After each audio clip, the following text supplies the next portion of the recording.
We're talking some more party politics and the primaries and the chaos going on in the country at the moment. Legal practitioner Chima Naji joins me now on the news at 10. Thanks for being here. I know for many it's been a bit confusing what's been going on. I mean, these are just primaries, foretaste perhaps of what will happen in 2019, and there appears to be a lot of rancor in these primaries. What's responsible for this? Thank you for having me. Quite frankly, primaries, as the word goes, are primaries. Mm-hmm. But in this climb, they have lost their primacy, in the sense that so much acrimony, so much shenanigans, so much fraud, even by those who are entrusted the responsibility of overseeing a smooth operation of that particular process. And it cuts across parties because there's so much hunger, no employment, there are so few resources, everybody is chasing the very few resources available to grab power, to have unlimited and unrestrained access to national tilt. Since that has become the only way you can just do anything you like. And even though there is the touting of corruption, anti-corruption and all that, you can find that even in the APC that is fighting corruption, corruption has been consolidated in the primaries. And you can see that it is happening mostly in two parties. Yeah. The main opposition, PDP, and the ruling party, simply because they are, rebuttable presumptions that these parties are likely to get access to power. The one that is still there may retain, then the main opposition may take over.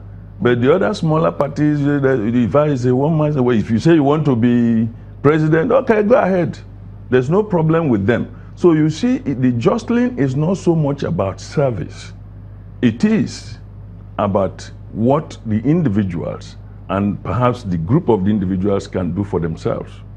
Yeah, and sadly so, especially in the All Progressives Congress, the ruling party, which is supposed to set an example, for other political parties in the country. The fight there is more internecine because the chances of becoming, the perception that the chances of becoming what you have been elected for at the primary level seem to be high in their own perception. So all you need to do is to leave your bag with the president and come down to the state and lord it over everybody.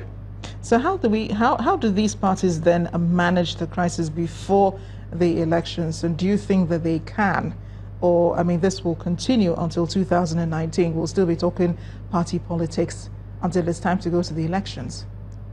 It may not be easy to manage, but some people can be beaten to line.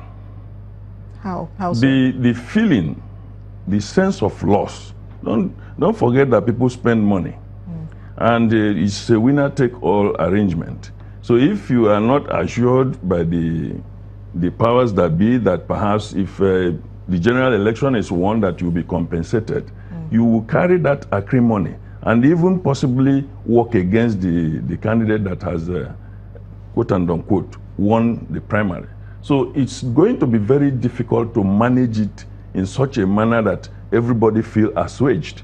You only see a headmaster kind of arrangement where the people are beaten to line or you are sent out of the party. So there's not going to be any effort at an adroit political engineering that will bring everybody together in some kind of a camaraderie kind of attitude. Okay, you won, we support you. They can vaunt it on television, but we will see. Well, it really sounds like a long shot, but hopefully that will happen before the elections. Mr. Chima Naji, pleasure to have you here on the News at 10. Thank you very much. Thanks again. My pleasure.